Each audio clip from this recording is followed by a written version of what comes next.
At 5:30 in the morning on July 31, 2022, a black Toyota Camry pulled away from a house in Strongsville, Ohio. 3 people were inside. The driver was 17 years old. The car turned onto Pearl Road, then onto Progress Drive, a 4-lane road in a commercial district where the posted speed limit was 35 miles per hour. The car accelerated 30, 50, 70, 90, 100 miles per hour.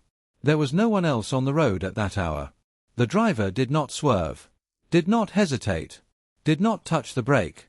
At 5:36 a.m., the Toyota Camry left the road, crossed a stretch of grass, and hit the corner of a large brick commercial building at full speed.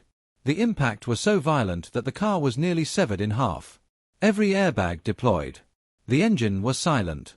Nobody called 911 for 45 minutes. When Strongsville police finally arrived at the intersection of Progress Drive and Alameda, they found 3 people trapped in the wreckage. 1 was alive, though seriously injured. 2 were dead. The dead were Dominic Russo, 20 years old, who had been sitting in the front passenger seat, and Davion Flanagan, 19 years old, who had been in the back. The survivor was the driver. Her name was Mackenzie Shirilla. She was 17 years old. She had been Dominic Russo's girlfriend. And the question that would divide an Ohio courtroom, a Netflix audience, and the American public was the same question investigators asked from the very first morning. Was this a crash? Or was it a murder? Dominic Russo was born on September 24, 2001, in Strongsville, Ohio. He was one of 7 siblings, close to his family, passionate about music, basketball, and stock trading. He had dreams of one day starting his own clothing line. His sister Christine later described him as loving, creative, and fiercely loyal to the people he cared about. Davion Flanagan was born on March 11, 2003. He was adopted at 8 years old, along with his 2 sisters, by Jamie and Scott Flanagan. He was the starting running back at Strongsville High School and worked part-time as a youth swim coach during the off-season. After graduation, he had applied to hairstyling and barber college and was planning to enroll in the fall of 2023. His father, Scott Flanagan, described him as a young man with a full life ahead of him and a gift for making everyone around him feel at ease. Mackenzie Shirilla was born on August 2, 2004. She had grown up in Strongsville, attended the same schools as the others, and had been part of the same social world since middle school. She and Dominic had been together for roughly 4 years by the summer of 2022, an on-again, off-again relationship that those around them consistently described with the same word: toxic. The relationship between Mackenzie Shirilla and Dominic Russo had, by the summer of 2022, accumulated a history that troubled people on both sides of it. Text messages recovered during the investigation, nearly 93,000 of them, released publicly following the Netflix documentary, showed a relationship characterized by jealousy, threats, accusations, and recurring cycles of conflict and reconciliation. In one exchange, Shirilla wrote that she wanted to kill someone. In others, Russo alleged she had threatened to stab him. Each accused the other of blackmail at various points. In one text message, Russo accused Shirilla of driving like a maniac. Russo's mother, Christine, later told investigators that in the 6 months leading up to the crash, there had been escalating arguments, multiple breakups, and what she described as claims that Shirilla had been severely abusing her son. 2 weeks before July 31st, the situation reached a point that made Christine call for help. Dominic had phoned her while in the car with Shirilla, upset and frightened. Christine sent a family friend named Chris Martin to go and extract him. Martin was on the phone with Dominic when he located the car, pulled over on the shoulder of Interstate 71. As both vehicles were coming to a stop, Martin heard something through the phone. Shirilla's voice, screaming, "I'm going to wreck this car right now." Then Martin arrived and saw what was happening through the window. Shirilla was hitting Dominic with her hands. Dominic got out of her car and into Martin's. That incident was 2 weeks before the morning of July 31st. Dominic Russo got back together with Mackenzie Shirilla. On the evening of July 30th, 2022, Mackenzie Shirilla, Dominic Russo, and Davion Flanagan attended a graduation party at a friend's house. Around 11 o'clock, the 3 of them drove to the home of another friend, Paul Burlinghouse, where they spent the night listening to music and hanging out. Burlinghouse later testified that the atmosphere was calm, what he described as just a normal sleepover. A few people smoked marijuana. Nobody drank alcohol. Shirilla fell asleep on the couch at some point during the night. Burlinghouse went to sleep and woke up around 3 or 4 in the morning, noticing that the group was still there. At approximately 5:30 a.m. on July 31st, the three of them left Burlinghouse's house and got into Shirilla's black Toyota Camry. Shirilla drove.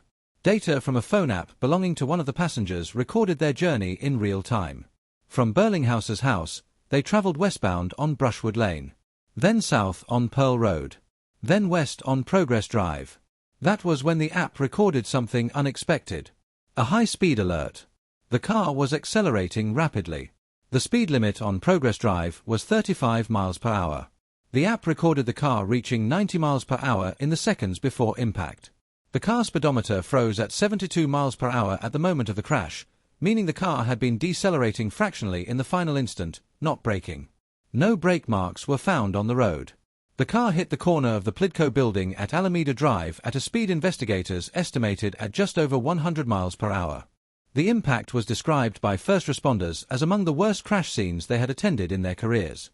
The front end of the Toyota Camry was destroyed. The vehicle had been nearly cut in half by the force of the collision with the building's brick corner. Every airbag had deployed. The engine had separated from the chassis. The three occupants were trapped inside. Davion Flanagan had not been wearing a seatbelt.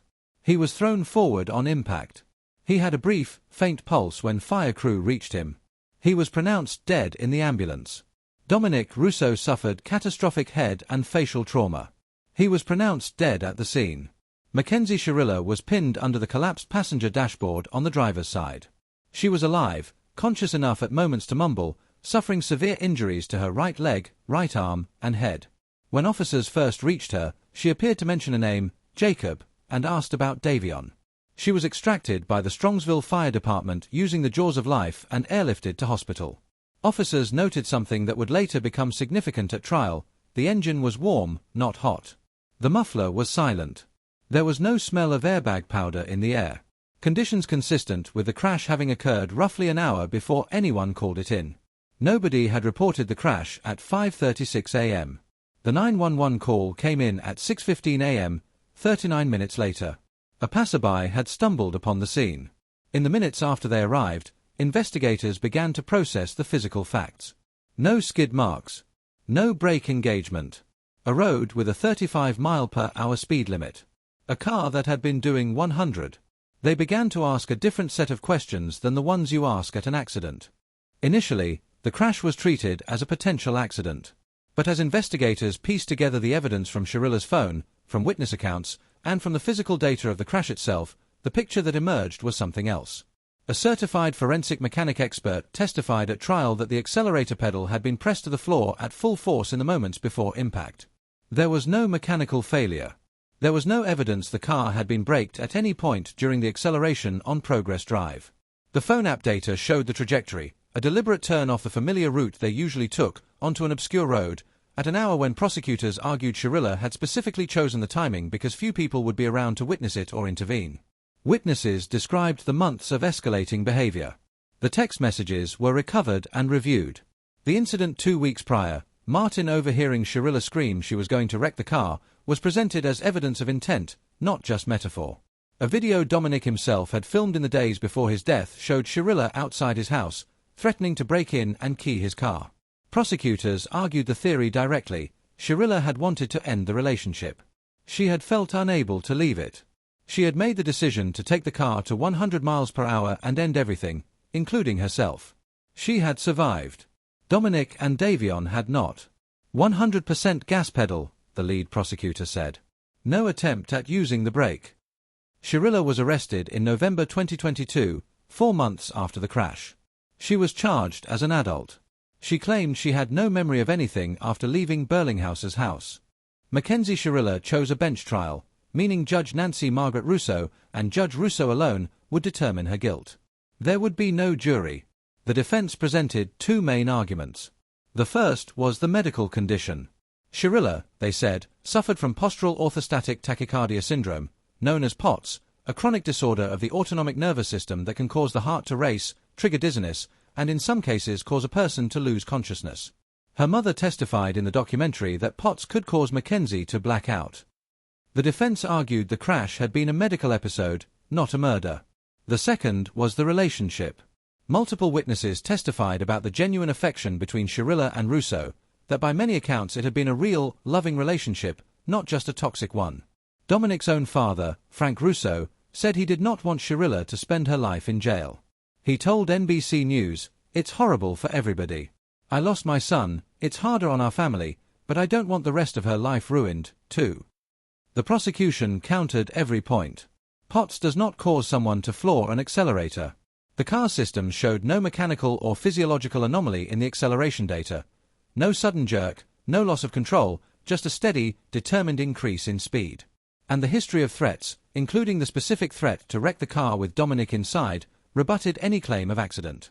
On August 14, 2023, Judge Russo delivered her verdict. "This was not reckless driving," the judge said from the bench. "This was murder." She described what Shirilla had done in the pre-dawn hours of July 31st with striking specificity. She morphs from a responsible driver to literal hell on wheels as she makes her way down the street. Mackenzie alone decided to push the pedal to the floor and demand the ultimate speed of that vehicle. She alone decided what was to be. Mackenzie decided death was the ultimate goal that day. And she alone made that decision for Dominic and Davion. Mackenzie Shirilla was found guilty on all 12 counts. 1 week later, on August 21, 2023, the sentencing hearing began. Victim impact statements from both families filled the room with grief that the most clinical courtroom language could not contain. Davion Flanagan's sister, Davion, told the court she felt stuck, unable to move forward, unable to stop thinking about the brother who had been in the backseat of that car. She asked for the longest possible sentence. Dominic's mother, Christine, addressed Shirilla directly. Dom and Davion were robbed of their futures, their hopes and their dreams, she said. Mackenzie showed no mercy on Dominic, nor did she on Davion. Only God at this time can have mercy on her soul. Before sentencing, prosecutors played TikTok videos showing Shirilla at a Halloween celebration and a concert in the months after the crash. Her mother told the court those outings were the only time Shirilla had left her room, that she had otherwise been holed up crying next to a shrine she had built to Dominic and Davion. Shirilla herself spoke. She apologized. She called Dominic her soulmate. She said she would never have intentionally let this happen. She said she wished she could remember what had happened that morning. Judge Russo sentenced Shirilla to 2 life sentences, 1 for each murder, to run concurrently, with eligibility for parole after 15 years. She also permanently suspended Shirilla's driver's license. Her earliest possible parole date is October 29, 2037. She is currently 22 years old, incarcerated at the Ohio Reformatory for Women in Marysville. Her appeals have been denied at every level. In March 2026, the Ohio 8th District Court of Appeals upheld the trial court's denial of post-conviction relief. A further appeal to the Ohio Supreme Court is pending as of the time of this video. On May 15, 2026, Netflix released The Crash, a feature-length documentary examining the case in full. In it, Shirilla speaks on camera from prison for the first time. She does not claim innocence in the conventional sense. She claims absence. "I have no recollection of that morning," she says. "But I know nothing about it was intentional, because that's not in my character." She says, "I'm not innocent. But I'm not a murderer either." The documentary became Netflix's #1 film within days of its release. Strongsville police were inundated with public records requests as the case returned to global attention. The families of Dominic and Davion, who had hoped for some measure of peace, found themselves pulled back into the media cycle. Dominic's sister Christine said the documentary contained misinformation. She called Shirilla rotten to the core. Davion's father wrote on social media, "Another hearing. Another day. It seriously never ends. How many chances does she get when our son and Dominic didn't get a single one?" The debate that was always at the center of this case, accident versus murder, a medical episode versus a calculated act, a toxic relationship versus a cold, deliberate plan, has not been resolved by the documentary. It has only grown louder. Dominic Russo was 20 years old. He had dreams of a clothing line. He loved basketball and music and his family. He got back in the car with his girlfriend 2 weeks after she had screamed she was going to wreck it. Davion Flanagan was 19 years old. He was an adopted son, a big brother, a football player and a swim coach who was planning to enroll in barber school in the autumn. He got into the back seat because he was part of the group, because it was a normal summer night and you go home with your friends. Neither of them had any reason to believe that ride would be the last thing they ever did. Whether Mackenzie Shirilla made a decision in those seconds on Progress Drive, or whether something happened to her that she cannot explain or remember, is a question the courts have answered and the public keeps reopening. The judge said it was murder. 2 appellate courts agreed. An Ohio Supreme Court petition is still pending. What is not pending, and what is not in dispute, is this: 2 young men are gone. Their families are still living inside the loss. And whatever the truth of that morning was, it happened at 100 miles per hour on a quiet Ohio road before the sun had fully risen. Subscribe to Quick Crime Vault. Every case in this vault deserves to be told fully, including the ones where the answer feels like it should be simple but never quite is. We'll see you in the next vault.